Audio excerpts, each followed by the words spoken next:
Hey guys, welcome to Split. This might make the perfect gift for football enthusiasts. Remember football, the one you actually use your foot to play, not the other one? Soccer. It's a compact projector that looks just like a soccer ball.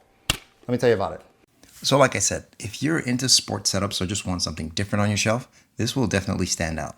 In the box, you get the soccer projector with the stand, a remote, and a power cable. That's it. Setup is actually pretty simple. Plug it in, run the power cable through the stand, for a cleaner setup.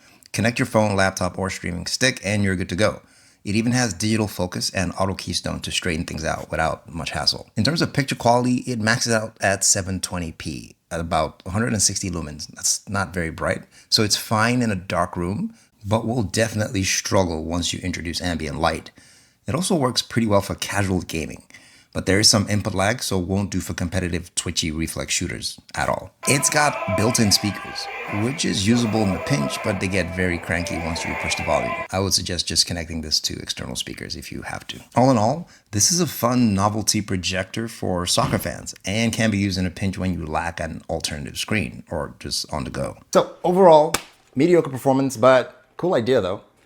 Yeah, so if you want this, you know what to do. There's going to be the giveaway video. This is going to be part of our 100K giveaway. Follow the rules and this might be yours if you're a football, soccer enthusiast. I'll see you guys next one. Take care.